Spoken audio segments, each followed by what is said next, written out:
What's up, guys? I got 6 picks to win 10 grand. So 6 player props to win $10,000 on PrizePicks. And I say this all the time, but you should only be placing 5 and 6 pick flex plays on PrizePicks, right? I've broken down the math.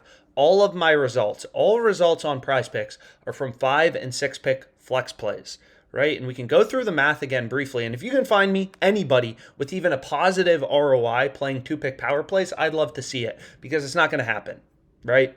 So I've explained it before, but when you're playing on PrizePicks, right, if you can select over-unders, let's say 57% of the time correctly, which is pretty good, right? Hitting your over-unders 57% of the time, it's not horrible.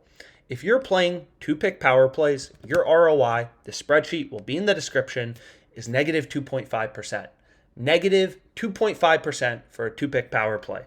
So if you compare that to a 5 flex and you're still hitting all your player props 57% of the time, in a 5 flex, your ROI is 19.25%, right? So really high. So negative 2.5% for a 2 pick power play, or would you rather have 19.25% for a 5 flex?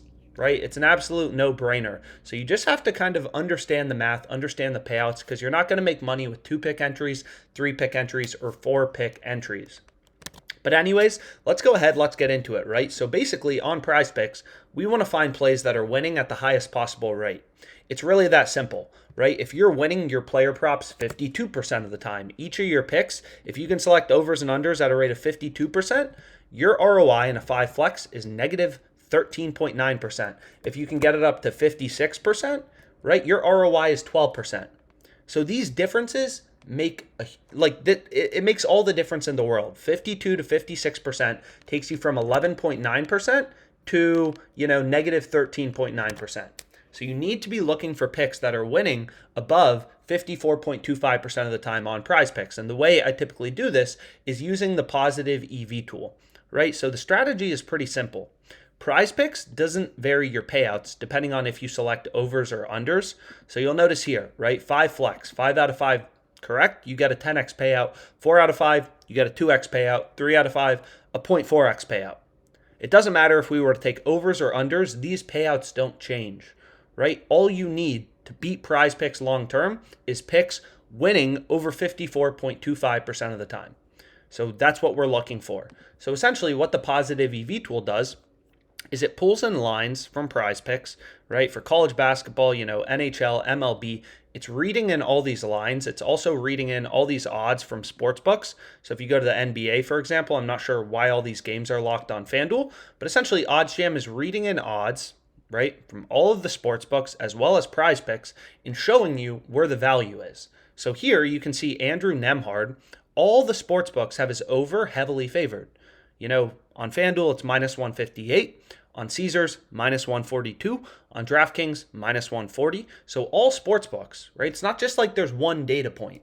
All these sportsbooks, billion-dollar companies that have invested, millions of dollars in their ability to set lines, they're all pricing Nemhard's over as a heavy favorite, right? You can get the under on FanDuel at plus 124. The over is minus 158, right? So again, sportsbooks imply win probabilities through their odds. All the sportsbooks have the over heavily favored. So just follow the data, right? Again, this is a play that is winning over the break-even win rate of 54.25% on PrizePicks. And how do we know that for a fact? You look at all the sportsbooks and where they're setting their odds, and they all have the over heavily favored. So the calculator you can use essentially to see how likely a sportsbook thinks an outcome is called a no-vig odds calculator. This is the most important calculator on OddsJam. So, for example, FanDuel has the over juice to minus 158. They have the under at plus 124. So according to FanDuel, you just put in the market, you put in the over, you put in the under, and it tells you based on how favored, right, how favored the over or under is, how likely it is to occur, right? So basically, Nemhard is always going over or under, right? So if there was no juice in the market, minus 110, minus 110, it would be 50-50, right? But here you can see sportsbooks have the over juiced. So the over is more than 50% to occur according to all the sportsbooks. And no offense, you don't have a better model than FanDuel, right? And Caesars and DraftKings and Bet365, right? Follow the data. Don't trust your gut. Don't trust your emotions. I never bet with my gut or emotions, and that's why I'm profitable. I just look for plays with an edge. So FanDuel has the over juiced all the way to minus 158. So the over, we know, is the favorite outcome. So the over is hitting over 50% of the time. But we want to quantify that, right? Is the over hitting 55% of the time? In which case our ROI for our flexes would be 5% roughly. Or is it hitting 54% of the time? In which case, we wouldn't have a positive ROI. And what you're going to notice is this, pick is hitting over 54% of the time because it's profitable. It's on the odds jam positive expected value betting tool, which is literally just scanning tens of thousands of lines on PrizePicks, goals, shots on goal. All of these lines odds jam is scanning to try to find those rare few betting opportunities where sportsbooks have an over or an under really heavily favored and you actually have a profitable pick on PrizePicks, right? So FanDuel has the over juiced all the way to minus 158. They have the under at plus 124. So you put in the sportsbooks market, and what this calculator tells you is, according to FanDuel's model, the win probability is 57.84%, right? This is just how markets work. So according to FanDuel, it's 57.84% win probability, which would mean if all our picks had a 57.84% win probability, we'd have a 25.67% ROI on PrizePicks. But again, FanDuel's just one sportsbook. Next, maybe we can look at DraftKings, right? Another really big sportsbook. They have the over at minus 140, the under at plus 110. So FanDuel has the over more juiced, right? FanDuel has the over more favored. There's more juice towards the over. They're minus 158 on FanDuel. DraftKings only minus 140. So according to DraftKings, the win probability is going to be lower, right? The win probability is still going to be over 50% because the over is favored, but it's not going to be as high as FanDuel. So we put in DraftKings market, minus 140, plus 110. The win probability, according to DraftKings, is 55.06%. So DraftKings is saying, no. This play is only 5.4% profit margin in a flex play, right? If all your picks are hitting at a rate of 55%, your ROI is going to be roughly 5.4%. So you're never going to get a perfect answer as to what's the exact win probability for the over, because again, all these books set lines independently. But essentially, as a sharp bettor, you consider all the data points in the market. So Bet365 has this minus 143 plus 110. So it's a little higher, 55.27% than DraftKings, right? They're not as juiced as FanDuel, but they're more juiced than DraftKings. So according to Bet Online, 6.82% would be the profit margin of this play in a flex if all our picks were hitting at that rate. So you kind of consider, as a sharp bettor, you consider all the data points in the market and it becomes pretty clear, like, okay, all the books have the over around, minus 140, minus 145. This is a great play to include in a flex. So that's the first one I went with. Literally following the data. Drew over 16.5 points. Wooga Poplar over 3.5 rebounds. So a lot of people will ask, should I bet on all sports? Yes, you should bet on all sports, right? Some people will be like, I don't like betting on baseball. Why would you not bet on baseball? If there's a profitable bet in baseball, why would you not want to place that bet, right? If there's more value in baseball or college basketball, I'll be giving out more college basketball and baseball plays. If there's more value in the NBA, I'll be giving out more NBA plays.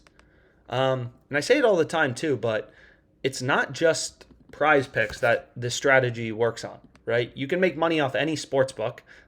You can see actually the top profit margin plays on Jock Market. Drew Eubanks over 6.5 rebounds.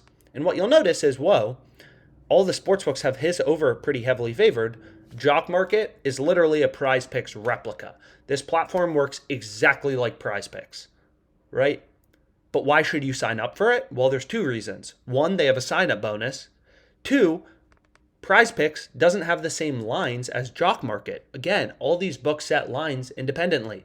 So here, if you don't have Jock Market, you're missing a profitable play. This play is not on PrizePicks. It's only on Jock Market. You don't have Jock Market, you don't get this profitable play.